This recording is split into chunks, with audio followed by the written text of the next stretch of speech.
Luto naman po tayo ngayon ng cosidong dorado. Ito po yung lutong Bicol.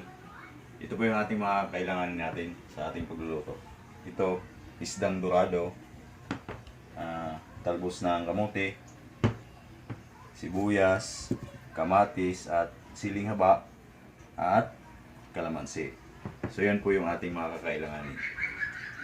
Umpisa na natin.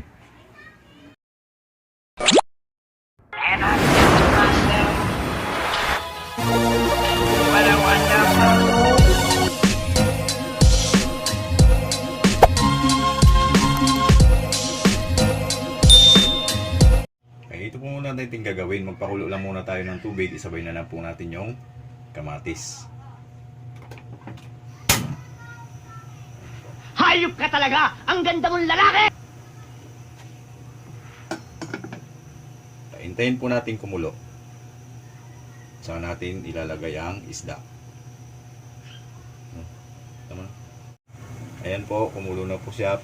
Durugin natin yung ating ilagay na kamatis. Gunggong! Barinig kita sa mukha eh! Para malasa yung ating kusido. Hindi totoo yan. So, nadurog na po natin yung ating nilalagay na kamatis. Ilalagay na po natin yung ating isda.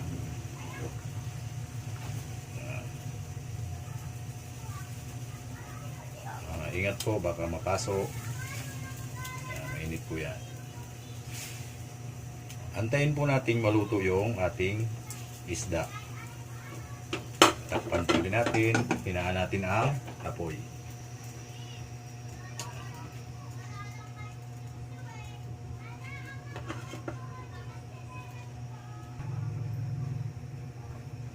Magkita po tayo ng asin. Timplahin po ayon sa inyong panlasa. Takpan po ulit natin. Pause mo.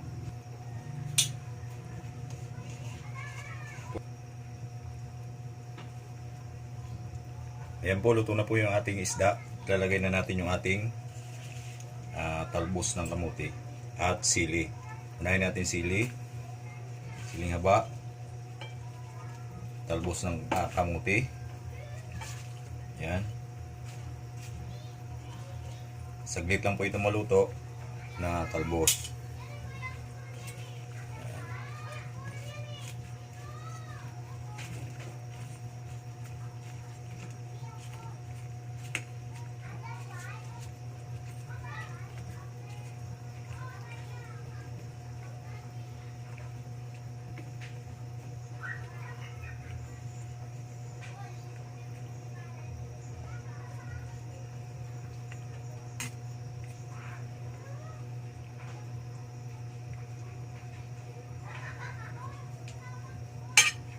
Yung tsura, pwede na nating ilagay ang ating kalamansi at sibuyas. Yan, ito po. Inhalo ko na po yung sibuyas sa kalamansi. So yun po ang huling proseso. So ilagay na po natin. Yan.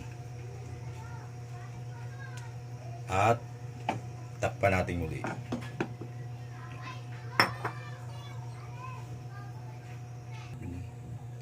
Ayan po yung luto na ang ating cosidong dorado. Napaka-healthy po niyan. Hindi mo na maibibigay yun eh. Yan na po ang ating cosidong dorado. Tara, higop tayo ng sabaw.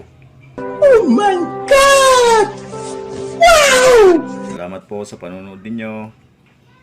At maraming salamat po sa mga nag-subscribe. Mayroon na po tayong 56 subscriber. Thank you very much po. Pagpalain po kayo ng Panginoong may kapal.